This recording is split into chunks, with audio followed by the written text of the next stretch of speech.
Sound tracker is ready for launch. Wait a minute, wait a minute, wait a minute, wait a minute, wait a minute, wait a minute. Okay, prepare for launch. Sound tracker prêt pour le lancement. Alors, la chronique d'aujourd'hui, ça va pas être du son, mais de l'image. Aujourd'hui, je souhaite vous introduire un peu au format du cinéma et comment on faisait de la prise de vue avant, c'est-à-dire sur quels médias on prenait nos images. Alors, première question que je vais tout de suite vous poser, c'est comment on prenait des images à l'époque. Avec de la lumière. Ça, c'est après. En bobine. Le média, sur quoi on imprime l'image. Sur bobine. C'est presque le terme. Pellicule. Merci. On enregistrait sur des pellicules. Alors, en préparant mon dossier, déjà, je savais déjà que c'était n'importe quoi, déjà. Mais je pensais pas à ce point. Et du coup, j'ai appris plein de choses sur les différents formats de pellicules qu'on faisait. Alors, juste pour passer vite fait avant, donc le cinéma, c'est des mouvements en images, donc ciné qui vient de kiné, donc le mouvement. Donc la photographie, ça vient du grec photographein, l'écriture par la lumière, photo, lumière, graphein, écrire. Voilà pour l'étymologie. La pellicule, c'est un procédé chimique qui est bien secret. Ça demande un bac plus un doctorat pour savoir comment faire ça. Enfin bref, c'est assez compliqué de comprendre la chimie derrière tout ça. On va s'arrêter sur le fait que c'est de la magie. Mais du coup, comme je disais, c'est un sacré bordel. Tous les formats qui existent, on va se concentrer sur le standard, ce qui est le plus utilisé. Au cinéma, on utilise principalement le 35 mm. C'est la taille standard. 35 mm, c'est la largeur de la pellicule avec les perforations. Donc l'image fait à peu près 18 mm en tout. Donc 35 mm, c'est la largeur de la pellicule. Et donc ça, sur long, on a 35 mm de film qui se déroule tout le long du film. Donc ça, c'est le standard du cinéma. Il y a le 16 mm qui est plus rarement utilisé dans le cinéma, mais c'est surtout utilisé dans le semi-professionnel, dans des plus petits films, des documentaires, des reportages.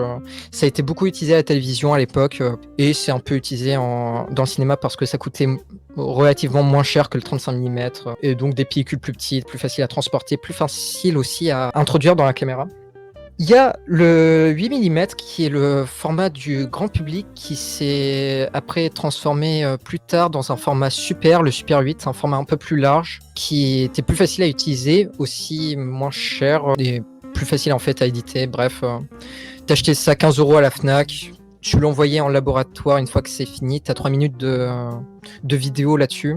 3 minutes, tu l'envoies dans un labo pour faire tout ce qui est l'étape de développement parce que quand la pellicule elle s'imprime, elle va imprimer toutes les informations grâce à la lumière et on va l'envoyer dans un laboratoire pour que l'image se révèle et que toute la pellicule soit fixée et n'absorbe plus de lumière. Parce que si on a déjà imprimé le film, s'il est réexposé après derrière à la lumière, c'est tragique, on perd toutes les informations et on a une image blanche. Ce qui serait dommage. C'est pour ça que les cartouches de Super 8 ont été un énorme succès à l'époque, parce que c'était facile, tu mettais juste ça dans ta caméra. Là par exemple, on a une caméra qui était un standard pour le semi-professionnel et qui était surtout utilisée en fait pour la famille quoi. Tu fais ton petit film de vacances et après tu le ressortais et tu le projetais chez toi à la maison. Donc là-dessus, on a les 3 formats standards et on a un dernier format qui est lui en fait plus un format de diffusion. C'est donc l'IMAX. L'IMAX qui est un peu plus grand que le 70 mm. Il y a un 70 mm à côté. Le 70 mm, c'est aussi un autre format avec lequel on pouvait travailler. Ça, c'était très rare. Je sais que Disney adorait ce format. Il voulait... C'était Fantasia.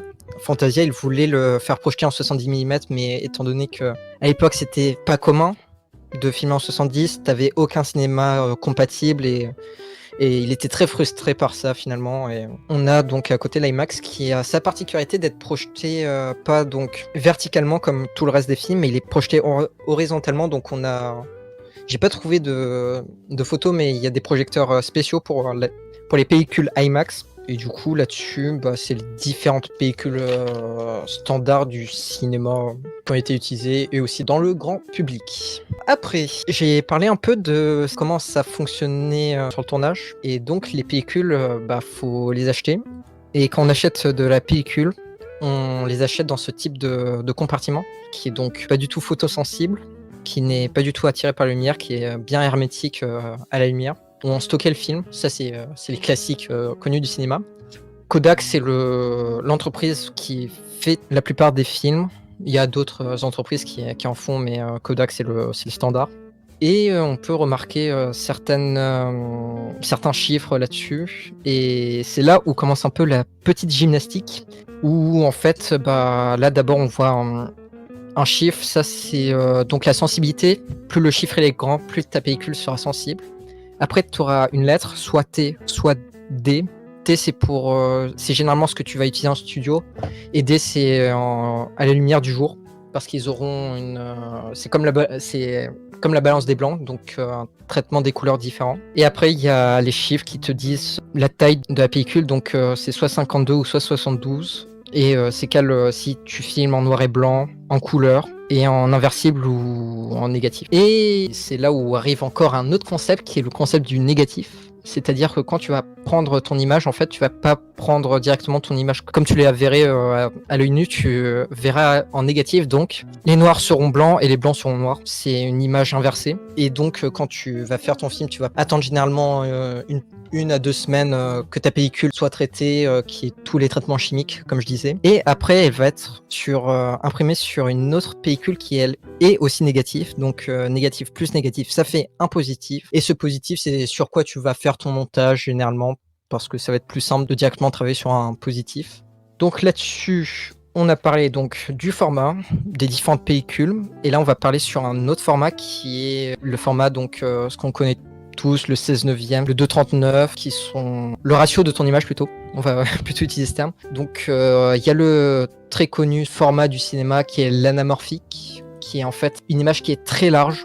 À la base, l'histoire de l'anamorphique, c'est juste pour concurrencer la télévision, parce que dans le monde du cinéma, ils avaient tous peur de la télévision. Et à l'époque, le format télé, c'était du 4/3. Et donc, ils se sont dit, tiens, et si on faisait nos films plus larges, comme ça, ce serait impossible à regarder sur une télé. Et c'est comme ça qu'ils ont fait un peu des cours d'optique pour avoir des objectifs qui sont différents. Ça, c'est ce qu'on appelle en fait dans le milieu des objectifs carrés, qui est l'opposé donc des objectifs circulaires, qui ce qu'on utilise tous. C'est le standard. L'anamorphique, c'est seulement utilisé dans le cinéma, sinon en dehors. Et donc une optique anamorphique va te donner une image en fait qui est très, comme on peut le voir sur cette image, qui est très, enfin c'est bizarre quoi, c'est pas normal comme image. Et au montage, tu vas étendre ton image pour avoir un truc plus agréable à visionner. Sur ce, c'est tout pour moi. Merci de m'avoir écouté. Je vous conseille de redigérer ça et de revoir un peu plus en vitesse 0.5. J'ai pris du temps à apprendre tout ça et c'est compliqué. Mais voilà. En vrai, si ce genre de choses vous intéresse et tout, je vous conseille fortement la chaîne PP World. Genre, c'est un gars qui va regarder plein de trucs et tout, qui présente ça d'une façon simple et qui fait des choses interactives. Genre, il va visiter des entreprises qui font de la pellicule et tout, tu vois.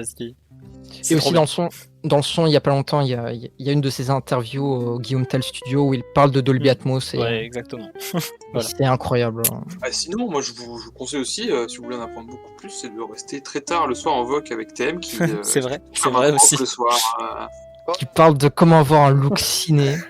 Oui, il parle de plein de choses, voilà. Mais aussi, si je peux récapituler un peu, donc au cinéma, t'as le 35 et le 16 mm qui est le truc principal. T'as l'anamorphique pour avoir les 2 grosses barres noires. Et au numérique, on utilise des plus gros capteurs parce que c'est plus photosensible et plus sensible à la lumière. Et puis voilà.